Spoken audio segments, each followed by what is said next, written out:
melakukan satu peraturan penting. Kenapa kau lakukan hari ini kalau kau bisa melakukannya besok? Bercanda, bercanda.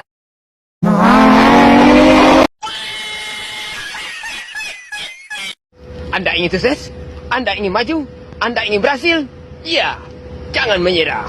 Tekun, giat, semangat. Oh, hai.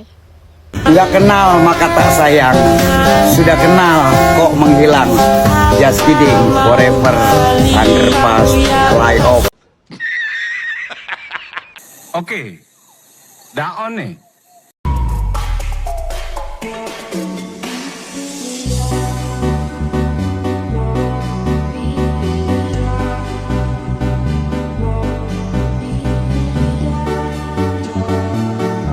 A few moments later. Assalamualaikum warahmatullahi wabarakatuh. Perkenalkan, nama saya Muhammad Fani Yulandana dari kelas MKS 3B. Di sini saya dari kelompok 1 akan menjelaskan tentang efisien alokasi dan distribusi pendapatan. Efisien alokasi dan distribusi pendapatan adalah konsep penting dalam ekonomi yang membahas penggunaan daya secara optimal dan pemerataan kekayaan di masyarakat. Hal ini berdampak pada kesejahteraan rakyat dan pertumbuhan ekonomi yang berkeseimbangan. Definisi dan pentingnya efisien alokasi dan distribusi pendapatan. Pertama, definisi. Efisien alokasi mengacu pada penggunaan sumber daya secara optimal untuk memaksimalkan output dan kesejahteraan. Distribusi pendapatan adalah pemerataan kekayaan di masyarakat. Kedua, pentingnya efisien alokasi dan distribusi pendapatan. Pentingnya untuk pertumbuhan ekonomi yang berkelanjutan, stabilitas sosial, dan mengurangi kemiskinan. Faktor-faktor yang mempengaruhi efisien alokasi dan distribusi pendapatan. Yang pertama, kebijakan pemerintah. Yang kedua, kondisi pasar. Yang ketiga, demografi. Yang pertama, kebijakan pemerintah. Kebijakan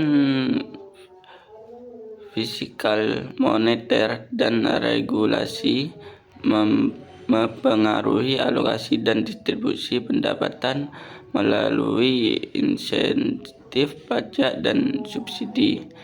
Yang kedua, kondisi pasar. Dinamika pasar tenaga kerja, barang, dan modal menentukan harga relatif dan mempengaruhi alokasi dan distribusi pendapatan. Yang ketiga, demografi. Pertumbuhan populasi, tingkat pendidikan, dan pola konsumsi masyarakat mempengaruhi permintaan dan penawaran sumber daya. Baik, saya lanjut slide keempat. Kebijakan fiskal dan moneter untuk meningkatkan efisiensi alokasi dan distribusi pendapatan. Pertama, kebijakan fiskal. Pengaturan pajak, subsidi, dan belanja pemerintah untuk mendorong alokasi sumber daya yang optimal. 2. Kebijakan moneter. Pengendalian suku bunga dan jumlah uang beredar untuk mempengaruhi investasi dan konsumsi. 3. Koordinasi kebijakan. Sinergi antara kebijakan fiskal dan moneter untuk mencapai keseimbangan makroekonomi. Selanjutnya, slide kelima. Peran pemerintah dalam meningkatkan efisiensi alokasi dan distribusi pendapatan. Yang pertama, pembangunan infrastruktur. Investasi pemerintah dalam infrastruktur fisik dan sosial meningkatkan produktivitas dan akses ke sumber daya. Kedua, redistribusi pendapatan. Program bantuan sosial, perpajakan progresif, dan skema jaminan sosial untuk memeratakan pendapatan. Yang ketiga, pemberdayaan masyarakat, pendidikan, pelatihan, dan akses ke modal untuk meningkatkan kemampuan masyarakat menghasilkan pendapatan. Slide yang keenam, penerapan efisiensi, alokasi dan distribusi pendapatan di negara lain. Yang pertama, negara Singapura. Investasi besar dalam infrastruktur dan modal manusia, kebijakan fiskal yang progresif. Kedua, negara Norwegia, pemanfaatan kekayaan minyak untuk program kesejahteraan, pendidikan, dan jaminan sosial.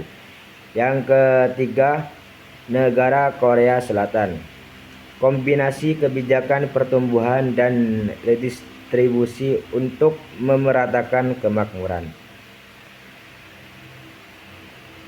Cukup sekian, terima kasih.